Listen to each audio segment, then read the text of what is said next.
ನಮಸ್ಕಾರ. ಇಂದು ನಾವು 12 ಆಗಸ್ಟ್ 2026ರಂದು ಸಂಭವಿಸಲಿರುವ ಈ ವರ್ಷದ ಪೂರ್ಣ ಸೂರ್ಯಗ್ರಹಣದ ಬಗ್ಗೆ ಬಹಳ ಆಳವಾಗಿ ವಿಶ್ಲೇಷಣೆ ಮಾಡಲಿದ್ದೇವೆ. ನೀವು ನಿಮ್ಮ ಲಗ್ನವು ಸಿಂಹವಾಗಿದ್ದರೆ ಅಥವಾ ನಿಮ್ಮ ಚಂದ್ರರಾಶಿಯು ಸಿಂಹವಾಗಿದ್ದರೆ ಈ ಜ್ಯೋತಿಷ್ಯ ಲೆಕ್ಕಾಚಾರವು ವಿಶೇಷವಾಗಿ ನಿಮಗಾಗಿ ಆಗಿದೆ. ಆಗಸ್ಟ್ 12ರ ರಾತ್ರಿ 9:04 ಆಗಸ್ಟ್ 13ರ ಬೆಳಿಗ್ಗೆ 4:25 ಬಾಹ್ಯಾಕಾಶದಲ್ಲಿ ಈ ಪ್ರಮುಖ ಸ್ಥಿತಿ ಇರುತ್ತದೆ. ಭಾರತದಲ್ಲಿ ಈ ಗ್ರಹಣವು ರಾತ್ರಿ ಸಮಯದಲ್ಲಿ ಸಂಭವಿಸುತ್ತಿರುವುದರಿಂದ ಇದು ಇಲ್ಲಿ ಗೋಚರಿಸುವುದಿಲ್ಲ. ಇದರ ನೇರ ಅರ್ಥವೇನೆಂದರೆ ಸೂತಕ ಕಾಲದ ನಿಯಮಗಳು ಇಲ್ಲಿ ಅನ್ವಯಿಸುವುದಿಲ್ಲ ಮತ್ತು ನಿಮ್ಮ ದೈನಂದಿನ ಪೂಜೆ ಪಾಠಗಳು ಯಾವುದೇ ಅಡೆತಡೆ ಇಲ್ಲದೆ ಮುಂದುವರಿಯುತ್ತದೆ.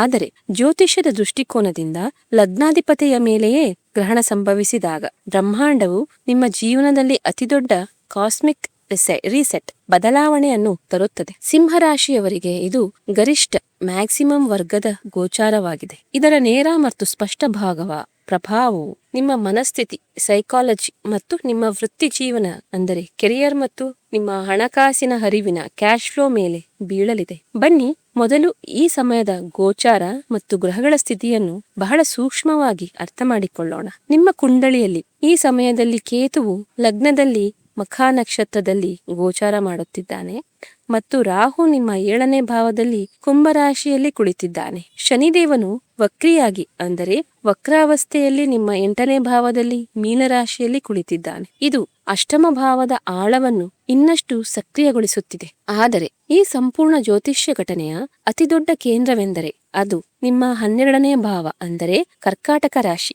ಆಗಸ್ಟ್ 12ರಂದು ಇದೇ ಭಾವದಲ್ಲಿ ಸೂರ್ಯ, ಚಂದ್ರ, ಗುರು ಮತ್ತು ಬುಧರ ಅತ್ಯಂತ ಶಕ್ತಿಶಾಲಿ ಸ್ಟೆಲಿಯಂ ಗ್ರಹಗಳ ಸಂಯೋಗ ನಿರ್ಮಾಣವಾಗಲಿದೆ. 12ನೇ ಭಾವವು ಮುಖ್ಯವಾಗಿ ಖರ್ಚು, ವಿದೇಶ, ಏಕಾಂತ, ಪ್ರತ್ಯೇಕತೆ, ಐಸೋಲೇಷನ್ ಮತ್ತು ನಿಮ್ಮ ಗುಪ್ತ ಶತ್ರುಗಳನ್ನು ಪ್ರತಿನಿಧಿಸುತ್ತದೆ. ಇಲ್ಲಿ ಗಮನಿಸಬೇಕಾದ ಅತ್ಯಂತ ಪ್ರಮುಖ ವಿಷಯವೇನೆಂದರೆ ನಿಮ್ಮ ಲಗ್ನಾಧಿಪತಿ ಸೂರ್ಯ ಮತ್ತು ಚಂದ್ರರಿಬ್ಬರೂ ಈ ಅವಧಿಯಲ್ಲಿ ಆಶ್ಲೇಷ ನಕ್ಷತ್ರದಲ್ಲಿರುತ್ತಾರೆ. ಆಶ್ಲೇಷ ನಕ್ಷತ್ರದ ಅಧಿಪತಿ ಬುಧ ಮತ್ತು ಇದರ ಸಂಕೇತ ಸರ್ಪವಾಗಿದೆ. ಸಿಂಹರಾಶಿಯ ಮೂಲ ಸ್ವಭಾವವು ನಾಯಕತ್ವ ವಹಿಸುವುದು, ಪ್ರಾಬಲ್ಯ ಸಾಧಿಸುವುದು ಮತ್ತು ತಮ್ಮ ಮಾತನ್ನು ಉಳಿಸಿಕೊಳ್ಳುವುದಾಗಿದೆ. ಆದರೆ ಈ ಗೋಚಾರದಲ್ಲಿ 12ನೇ ಭಾವ ಮತ್ತು ಆಶ್ಲೇಷ ನಕ್ಷತ್ರದ ಪ್ರಭಾವದಿಂದಾಗಿ ನಿಮ್ಮ ಅಹಂ, ಈಗೋ ಮತ್ತು ಎಲ್ಲವನ್ನೂ ನೀವೇ ನಿಯಂತ್ರಿಸುವ ಅಭ್ಯಾಸವನ್ನು ನೀವು ಸವಾಲಾಗಿ ಸ್ವೀಕರಿಸಬೇಕಾಗುತ್ತದೆ. ಇದು ಯಾವುದೇ ರೀತಿಯ ಆಕ್ರಮಣಶೀಲತೆಯನ್ನು ತೋರಿಸುವ ಸಮಯವಲ್ಲ. 12ನೇ ಭಾವವು ಇಷ್ಟೊಂದು ಸಕ್ರಿಯವಾಗಿರುವಾಗ ನೀವು ಶಾಂತವಾಗಿರುವುದು ಮತ್ತು ನಿಮ್ಮ ಮುಂದಿನ ಹೆಜ್ಜೆಯ ಯೋಜನೆಯನ್ನು ಸಂಪೂರ್ಣವಾಗಿ ಗೌಪ್ಯವಾಗಿಡುವುದು ಅತ್ಯಂತ ನಿಖರವಾದ ತಂತ್ರವಾಗಿದೆ. 12ನೇ ಭಾವದ ಒಂದು ಸ್ಪಷ್ಟ ನಿಯಮವೇನೆಂದರೆ ಇದು ನಿಮ್ಮ ಆಧ್ಯಾತ್ಮಿಕ ಮತ್ತು ಮಾನಸಿಕ ಬೆಳವಣಿಗೆಗೆ ಇನ್ನು ಮುಂದೆ ಅಗತ್ಯವಿಲ್ಲದ ವಸ್ತುಗಳು, ಅಭ್ಯಾಸಗಳು ಅಥವಾ ಸಂಬಂಧಗಳನ್ನು ಜೀವನದಿಂದ ಹೊರಹಾಕುತ್ತದೆ. ಈ ಗ್ರಹಣದ ಪ್ರಭಾವದಿಂದ ನೀವು ಅನುಭವಿಸುವ ಮೊದಲ ಬದಲಾವಣೆಯೆಂದರೆ ನಿಮ್ಮ ನಿದ್ರೆಯ ಚಕ್ರವು ಸ್ಲೀಪ್ ಸೈಕಲ್ಗೆ ತೊಂದರೆಗೊಳಗಾಗುವುದು. ರಾತ್ರಿಯ ನಿದ್ರೆಗೆ ಭಂಗ ಬರುವುದರಿಂದ ಮನಸ್ಸಿನಲ್ಲಿ ಒಂಥರ ವಿಚಿತ್ರವಾದ ಚಡಪಡಿಕೆ ಇರಬಹುದು. ಕೇತು ಲಗ್ನದಲ್ಲಿರುವುದರಿಂದ ಮತ್ತು ಗ್ರಹಣದ ದೃಷ್ಟಿ ಮಖಾ ನಕ್ಷತ್ರದ ಮೇಲೆ ಬೀಳುತ್ತಿರುವುದರಿಂದ ನೀವು ಕುಟುಂಬ ಅಥವಾ ಗುಂಪಿನ ಮಧ್ಯೆ ಇದ್ದರೂ ನಿಮ್ಮನ್ನು ನೀವು ಬಹಳ ಝೋನ್ಡ್ ಔಟ್, ಒಂಟಿ ಎಂದು ಭಾವಿಸಬಹುದು. ನಿಮ್ಮೊಳಗೆ ಏಕಾಂತಕ್ಕೆ ಹೋಗುವ ಬಯಕೆ ಪ್ರಬಲವಾಗಬಹುದು. ಇದು ಯಾವುದೇ ರೀತಿಯ ಖಿನ್ನತೆಯಲ್ಲ, ಅಂದರೆ ಡಿಪ್ರೆಷನ್ ಅಲ್ಲ, ಬದಲಾಗಿ 12ನೇ ಭಾವದಲ್ಲಿ ಪುಷ್ಯ ನಕ್ಷತ್ರದಿಂದ ಬರುತ್ತಿರುವ ಗುರುವಿನ ಪ್ರಭಾವವು ನಿಮ್ಮನ್ನು ಆತ್ಮಾವಲೋಕನದತ್ತ ಕೊಂಡೊಯ್ಯುತ್ತಿದೆ. ಈ ಸಮಯದಲ್ಲಿ ಪ್ರೊಕ್ರಾಸ್ಟಿನೇಷನ್ ಅಂದರೆ ಕೆಲಸಗಳನ್ನು ಮುಂದೂಡುವ ಅಭ್ಯಾಸವನ್ನು ನೀವು ಕಟ್ಟುನಿಟ್ಟಾಗಿ ತಪ್ಪಿಸಬೇಕು. 12ನೇ ಭಾವವು ಅಡೆತಡೆಗಳದ್ದೂ ಆಗಿದೆ. ಆದ್ದರಿಂದ ಕೊನೆಯ ನಿಮಿಷದ ಆತುರವು ನಿಮ್ಮ ಕೆಲಸವನ್ನು ಹಾಳು ಮಾಡಬಹುದು. ಪ್ರತಿಯೊಂದು ಕೆಲಸಕ್ಕೂ ಸಾಕಷ್ಟು ಬಫರ್ ಟೈಮ್, ಹೆಚ್ಚುವರಿ ಸಮಯ ಇಟ್ಟುಕೊಳ್ಳಿ ಎಂಬುದು ನನ್ನ ಸಲಹೆಯಾಗಿದೆ. ಇದರಿಂದ ಹಠಾತ್ತಾಗಿ ಬರುವ ಅಡೆತಡೆಗಳು ನಿಮಗೆ ಹಾನಿ ಮಾಡುವುದಿಲ್ಲ. ಆಶ್ಲೇಷ ನಕ್ಷತ್ರದ ಉಪಸ್ಥಿತಿಯನ್ನು ಗಮನಿಸಿದರೆ ಮುಂದಿನ 45 ದಿನಗಳವರೆಗೆ ನೀವು ಬಹಳ ಎಚ್ಚರಿಕೆಯಿಂದ ಇರಬೇಕಾದ ಅವಶ್ಯಕತೆ ಇದೆ. ಸಿಂಹ ರಾಶಿಯವರ ಸ್ವಭಾವವು ತುಂಬಾ ಉದಾರವಾಗಿರುತ್ತದೆ ಮತ್ತು ನೀವು ಬೇರೆಯವರನ್ನು ಬಹಳ ಬೇಗ ನಂಬುತ್ತೀರಿ. ಆದರೆ ಪ್ರಸ್ತುತ ಗ್ರಹಗಳ ಸ್ಥಿತಿಯು ನಿಮ್ಮ ಈ ನಂಬಿಕೆಯು ನಿಮಗೆ ಹಾನಿಕಾರಕವೆಂದು ಸಾಬೀತುಪಡಿಸುವ ಸೂಚನೆ ನೀಡುತ್ತಿದೆ. 12ನೇ ಭಾವವು ಗುಪ್ತ ಶತ್ರುಗಳದ್ದಾಗಿದೆ. ಇದರ ನೇರ ಅರ್ಥವೇನೆಂದರೆ ನಿಮ್ಮ ಸ್ವಂತ ವೃತ್ತಿಪರ ಅಥವಾ ಸಾಮಾಜಿಕ ವಲಯದಲ್ಲಿ ನಿಮ್ಮ ವಿರುದ್ಧ ತಪ್ಪು ನಿರೂಪಣೆಯನ್ನು ಸೃಷ್ಟಿಸುವ ವ್ಯಕ್ತಿ ಇರಬಹುದು. ಅತ್ಯಂತ ವಿಶ್ವಾಸಾರ್ಹ ಉದ್ಯೋಗಿ ಅಥವಾ ಆಪ್ತ ಸಂಬಂಧಿಯೊಬ್ಬರು ನಿಮ್ಮ ರಹಸ್ಯಗಳನ್ನು ಸೋರಿಕೆ ಮಾಡಬಹುದು, ಅಥವಾ ಹಳೆಯ ಕಾನೂನು ಮತ್ತು ತೆರಿಗೆ ಸಂಬಂಧಿತ ವಿಷಯಗಳು ಇದ್ದಕ್ಕಿದ್ದಂತೆ ಮುನ್ನೆಲೆಗೆ ಬರಬಹುದು. ಈ ಸಮಯದಲ್ಲಿ ನಿಮ್ಮೊಂದಿಗೆ ಬಹಳ ಸಿಹಿಯಾಗಿ ಮಾತನಾಡುವವರಿಂದ ನೀವು ಹೆಚ್ಚು ಜಾಗರೂಕರಾಗಿರಬೇಕು. ನಿಮ್ಮ ತಂತ್ರಗಳು, ನಿಮ್ಮ ವ್ಯಾಪಾರ ಯೋಜನೆಗಳು ಮತ್ತು ನಿಮ್ಮ ಆರ್ಥಿಕ ಸ್ಥಿತಿಯನ್ನು ಯಾರೊಂದಿಗೂ ಹಂಚಿಕೊಳ್ಳಬೇಡಿ. ಮುಂದಿನ 45 ದಿನಗಳವರೆಗೆ ಸಂಪೂರ್ಣವಾಗಿ ಲೋ ಪ್ರೊಫೈಲ್, ಸಾಮಾನ್ಯರಂತೆ ಎಲೆಮರೆಯ ಕಾಯಿಯಾಗಿ ಇರುವುದು ನಿಮಗೆ ಅತ್ಯಂತ ಸುರಕ್ಷಿತ ಪರಿಹಾರವಾಗಿದೆ. ವೃತ್ತಿ ಜೀವನ ಮತ್ತು ಪ್ರೊಫೆಷನ್ ಬಗ್ಗೆ ಮಾತನಾಡುವುದಾದರೆ, ಈ ಗ್ರಹಣದ ಪ್ರಭಾವವು ನಿಮಗೆ ಹಲವು ಅತ್ಯುತ್ತಮ ಅವಕಾಶಗಳು ಅಡಗಿವೆ. ನಿಮ್ಮ 11ನೇ ಭಾವದ ಅಧಿಪತಿ ಅಂದರೆ ಲಾಭಾಧಿಪತಿ ಬುಧ 12ನೇ ಭಾವದಲ್ಲಿ ಗೋಚಾರ ಮಾಡುತ್ತಿದ್ದಾನೆ. ಎಂಎನ್ಸಿಗಳೊಂದಿಗೆ ಸಂಬಂಧ ಹೊಂದಿರುವವರು, ಆಮದು ರಫ್ತು ವ್ಯಾಪಾರ ಮಾಡುವವರು ಅಥವಾ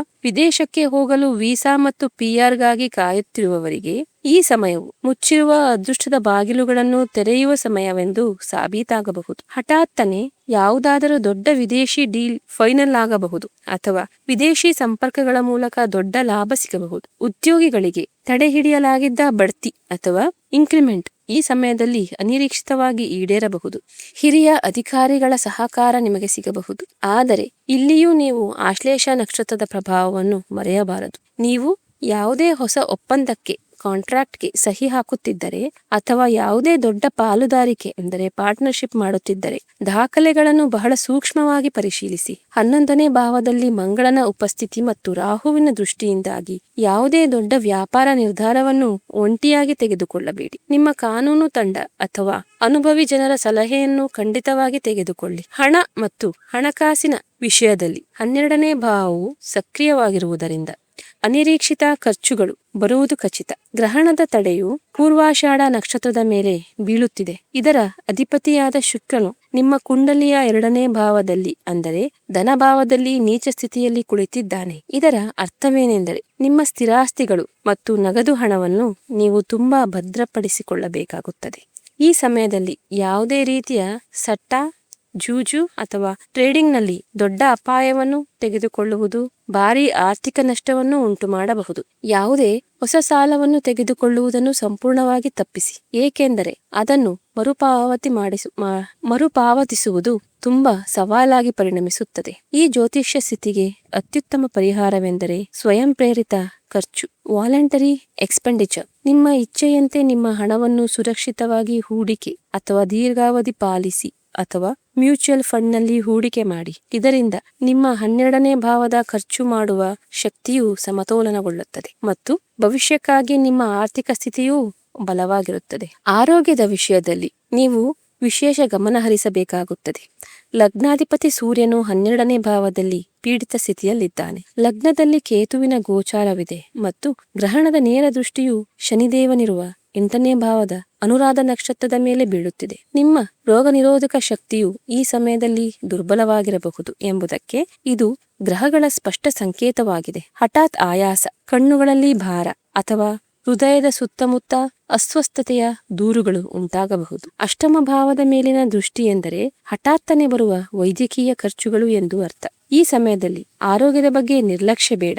ನಿಮ್ಮ ದೇಹದ ಅಗತ್ಯಗಳನ್ನು ಅರ್ಥ ಮಾಡಿಕೊಳ್ಳಿ ಮತ್ತು ಎಲ್ಲಕ್ಕಿಂತ ಮುಖ್ಯವಾಗಿ ನಿಮ್ಮ ನಿದ್ರೆಯ ನೈರ್ಮಲ್ಯವನ್ನು, ಸ್ಲೀಪ್ ಹೈಜೀನ್ ಸುಧಾರಿಸಿ. ಸರಿಯಾದ ಸಮಯಕ್ಕೆ ಮಲಗುವ ಕಟ್ಟುನಿಟ್ಟಾದ ನಿಯಮವು ನಿಮ್ಮ ಆರೋಗ್ಯಕ್ಕೆ ಸಂಬಂಧಿಸಿದ ಹೆಚ್ಚಿನ ಸಮಸ್ಯೆಗಳನ್ನು ತನ್ನಿಂದ ತಾನೇ ಕೊನೆಗೊಳಿಸುತ್ತದೆ. ಸಂಬಂಧಗಳು ಮತ್ತು ಕುಟುಂಬದ ಬಗ್ಗೆ ಮಾತನಾಡುವುದಾದರೆ 7ನೇ ಭಾವದಲ್ಲಿ ರಾಹುವಿನ ಕಾರಣದಿಂದಾಗಿ ದಾಂಪತ್ಯ ಜೀವನದಲ್ಲಿ ಗೊಂದಲ ಮತ್ತು ತಪ್ಪು ತಿಳುವಳಿಕೆಗಳು ಹುಟ್ಟಿಕೊಳ್ಳಬಹುದು. ಗೃಹಿಣಿಯರಾಗಿರುವ ಮಹಿಳೆಯರಿಗೆ ನೆರೆಹೊರೆಯವರೊಂದಿಗೆ ಅಥವಾ ಸಂಬಂಧಿಕರೊಂದಿಗಿನ ಅನಗತ್ಯ ವಿವಾದಗಳನ್ನು ಸಂಪೂರ್ಣವಾಗಿ ತಪ್ಪಿಸುವಂತೆ ನಾನು ಸಲಹೆ ನೀಡುತ್ತೇನೆ. ಹಳೆಯ ಪಿತ್ರಾರ್ಜಿತ ಆಸ್ತಿಯ ವಿಷಯಗಳನ್ನು ಉದ್ಭವಿಸಬಹುದು. ಆದ್ದರಿಂದ ನಿಮ್ಮ ಗಮನವನ್ನು ನಿಮ್ಮ ಮಾನಸಿಕ ಶಾಂತಿಯ ಮೇಲೆ ಇಟ್ಟುಕೊಳ್ಳಿ. ನವ ವಿವಾಹಿತ ದಂಪತಿಗಳಿಗೆ ಗುರುವಿನ ಶುಭ ಶಕ್ತಿಯು ಸಂತಾನ ಪ್ರಾಪ್ತಿಯ ಯೋಗವನ್ನು ಸೃಷ್ಟಿಸುತ್ತಿದೆ. ರಾಜಕೀಯದಲ್ಲಿ ಸಕ್ರಿಯವಾಗಿರುವವರು ಯಾವುದೇ ರೀತಿಯ ಅಹಂಕಾರದಿಂದ ದೂರವಿದ್ದಲ್ಲಿ ಅವರ ಸ್ಥಾನ ಮತ್ತು ಪ್ರತಿಷ್ಠೆಯಲ್ಲಿ ಹೆಚ್ಚಳವಾಗಬಹುದು. ವಿದ್ಯಾರ್ಥಿಗಳಿಗೆ ಇದು ಅತ್ಯಂತ ಸಕಾರಾತ್ಮಕ ಸಮಯವಾಗಿದೆ. ವಿಶೇಷವಾಗಿ ವಿದೇಶದಲ್ಲಿ ಶಿಕ್ಷಣ ಪಡೆಯಲು ಬಯಸುವವರಿಗೆ ಅಥವಾ ಯಾವುದಾದರೂ ದೊಡ್ಡ ಸ್ಪರ್ಧಾತ್ಮಕ ಪರೀಕ್ಷೆಯ ಫಲಿತಾಂಶಕ್ಕಾಗಿ ಕಾಯುತ್ತಿರುವವರಿಗೆ. ರಾಹು ಮತ್ತು ಕೇತು ನಿಮ್ಮ ಏಕಾಗ್ರತೆಯನ್ನು ಮುರಿಯಲು ಪ್ರಯತ್ನಿಸುತ್ತಾರೆ. ಆದ್ದರಿಂದ ನಿಮ್ಮ ಗುರಿಗಳ ಮೇಲೆ ದೃಢವಾಗಿರಿ. ನಿವೃತ್ತ ವ್ಯಕ್ತಿಗಳ ಒಲವು ಆಧ್ಯಾತ್ಮ, ಧ್ಯಾನ ಮತ್ತು ಯೋಗದ ಕಡೆಗೆ ಹೆಚ್ಚಾಗುತ್ತದೆ. ಇದು ಅವರ ಮಾನಸಿಕ ಒತ್ತಡವನ್ನು ನಿವಾರಿಸಲು ಬಹಳ ಸಹಾಯಕವಾಗಲಿದೆ. ಈ ಗ್ರಹಣದ ಪ್ರಭಾವ ಕೇವಲ ಕೆಲವು ದಿನಗಳಲ್ಲ. ನಾನು ಹೇಳಿದಂತೆ ಮುಂದಿನ 45 ದಿನಗಳವರೆಗೆ ನೀವು ಬಹಳ ಲೋ ಪ್ರೊಫೈಲ್ ಆಗಿರಬೇಕು.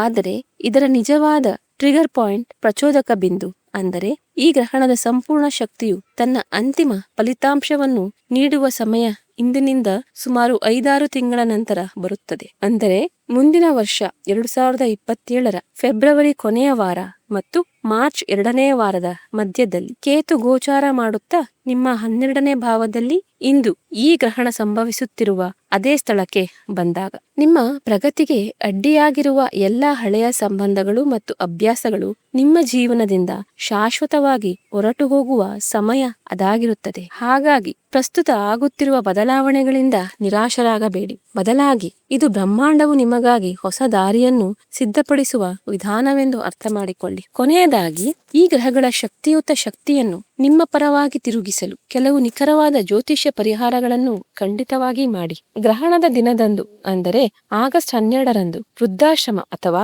ವಿಕಲಚೇತನರ ಆಶ್ರಮಕ್ಕೆ ಹೋಗಿ ಅನ್ನದಾನ ಮಾಡಿ. ಈ ಕರ್ಮ ಆಧಾರಿತ ಪರಿಹಾರವು 12ನೇ ಭಾವದ ನಕಾರಾತ್ಮಕ ಶಕ್ತಿಯನ್ನು ಸಕಾರಾತ್ಮಕ ಸುಖ ಸೌಲಭ್ಯಗಳಾಗಿ ಪರಿವರ್ತಿಸುತ್ತದೆ. ಬುಧ ಮತ್ತು ಶುಕ್ರ ಸಮತೋಲನಕ್ಕಾಗಿ ಬುಧವಾರದಂದು ಗೋಶಾಲೆಗೆ ಹೋಗಿ 20 ಹಸುಗಳಿಗೆ ಹಸಿರು ಮೇವನ್ನು ತಿನ್ನಿಸಿ ಮತ್ತು ಹಸಿರು ಹೆಸರು ಕಾಳನ್ನು ದಾನ ಮಾಡಿ. ಇದರಿಂದ ನಿಮ್ಮ ಅನಗತ್ಯ ಖರ್ಚುಗಳು ನಿಲ್ಲುತ್ತವೆ ಮತ್ತು ಉಳಿತಾಯವು ಸುರಕ್ಷಿತವಾಗಿರುತ್ತದೆ. ನಿಮ್ಮ ಲಗ್ನಾಧಿಪತಿ ಸೂರ್ಯನನ್ನು ಬಲಪಡಿಸಲು ಪ್ರತಿ ಭಾನುವಾರ ಬಲಗೈನ ಉಂಗುರದ ಬೆರಳಿಗೆ ತಾಮ್ರ ಅಥವಾ ಚಿನ್ನದಲ್ಲಿ ಅಸಲಿ ರೂಬಿಯನ್ನು ಅಂದರೆ ಮಾಣಿಕ್ಯವನ್ನು ಧರಿಸಿ. ಮಹಿಳೆಯರು ಇದನ್ನು ಎಡಗೈಯಲ್ಲಿ ಧರಿಸಬಹುದು. ಕುತ್ತಿಗೆಯಲ್ಲಿ 12 ಮುಖಿ ರುದ್ರಾಕ್ಷಿಯನ್ನು ಧರಿಸುವುದು ನಿಮಗೆ ಬಲವಾದ ಕಾಸ್ಮಿಕ್ ಶೀಲ್ಡ್ ರಕ್ಷಾ ಕವಚವಾಗಿ ಕಾರ್ಯನಿರ್ವಹಿಸುತ್ತದೆ. ನಿಮ್ಮ ಕೆಲಸದ ಸ್ಥಳದಲ್ಲಿ ವರ್ಕ್ ಪ್ಲೇಸ್ ನಲ್ಲಿ ಸಕಾರಾತ್ಮಕ ಶಕ್ತಿಗಾಗಿ ಪ್ರತಿದಿನ ಬೆಳಿಗ್ಗೆ ಆದಿತ್ಯ ಹೃದಯ ಸ್ತೋತ್ರವನ್ನು ಪಠಿಸಿ ಮತ್ತು ಗ್ರಹಣದ ಸಮಯದಲ್ಲಿ ಮಾನಸಿಕ ಶಾಂತಿಗಾಗಿ ಭಗವಾನ್ ಸೂರ್ಯನ ಮಂತ್ರ ಓಂ ಆದಿತ್ಯಾಯ ನಮಃ ಮತ್ತು ಭಗವಾನ್ ಶಿವನ ಪಂಚಾಕ್ಷರಿ ಮಂತ್ರ ಓಂ ನಮಃ ಶಿವಾಯವನ್ನು ನಿರಂತರವಾಗಿ ಜಪಿಸಿ. ಈ ಸಂಪೂರ್ಣ ಅವಧಿಯಲ್ಲಿ ನಿಮ್ಮ ಅದೃಷ್ಟದ ಸಂಖ್ಯೆ 1 ಆಗಿರುತ್ತದೆ. ಶುಭ ಬಣ್ಣಗಳಲ್ಲಿ ಕಿತ್ತಳೆ, ಕೆಂಪು ಮತ್ತು ಚಿನ್ನದ ಬಣ್ಣಗಳು ನಿಮಗೆ ಅದೃಷ್ಟಶಾಲಿ ಎಂದು ಸಾಬೀತಾಗಲಿದೆ. ಯಾವುದೇ ಹೊಸ ಮತ್ತು ಪ್ರಮುಖ ಕೆಲಸಗಳನ್ನು ಭಾನುವಾರ ಅಥವಾ ಬುಧವಾರದಂದು ಪೂರ್ವ ದಿಕ್ಕಿಗೆ ಮುಖ ಮಾಡಿ ಪ್ರಾರಂಭಿಸಿ. ಸಿಂಹ ರಾಶಿಯವರೇ, ಇದು ನಿಮ್ಮ ನೈಜ ಶಕ್ತಿ, ನಿಮ್ಮ ತಾಳ್ಮೆ ಮತ್ತು ನಿಮ್ಮ ರಾಜತಾಂತ್ರಿಕತೆಯ ಪರೀಕ್ಷೆಯ ಸಮಯವಾಗಿದೆ. ಸಮಯಕ್ಕೆ ತಕ್ಕಂತೆ ತನ್ನ ತಂತ್ರವನ್ನು ರೂಪಿಸುವವನೇ ನಿಜವಾದ ರಾಜ. ನಿಮ್ಮ ಆರೋಗ್ಯದ ಬಗ್ಗೆ ಕಾಳಜಿ ವಹಿಸಿ, ವಿವಾದಗಳನ್ನು ತಪ್ಪಿಸಿ ಮತ್ತು ಈ ಕಾಸ್ಮಿಕ್ ಶಕ್ತಿಯ ಮೇಲೆ ನಂಬಿಕೆ ಇಡಿ. ನಿಮ್ಮ ವೈಯಕ್ತಿಕ ಜನ್ಮ ಕುಂಡಲಿಯ ವಿವರವಾದ ಸ್ಟ್ರಾಟಜಿಕ್ ರಿಪೋರ್ಟ್ ಕಾರ್ಯತಾಂತ್ರದ ವರದಿ ಪಡೆಯಲು ಪರದೆಯ ಮೇಲೆ ನೀಡಿರುವ ವಾಟ್ಸಪ್ ಸಂಖ್ಯೆಗೆ ನಿಮ್ಮ ಹೆಸರು, ಹುಟ್ಟಿದ ದಿನಾಂಕ, ಸಮಯ ಮತ್ತು ಸ್ಥಳವನ್ನು ಕಳುಹಿಸುವ ಮೂಲಕ ನೀವು ಕನ್ಸಲ್ಟೇಷನ್ ಬುಕ್ ಮಾಡಬಹುದು. ನಿಮ್ಮ ಕಾಳಜಿ ವಹಿಸಿ. ಮುಂದಿನ ವಿಡಿಯೋದಲ್ಲಿ ನಿಮ್ಮನ್ನು ಮತ್ತೆ ಭೇಟಿಯಾಗುತ್ತೇನೆ. ಓಂ ಗುರುವೇ ನಮಃ.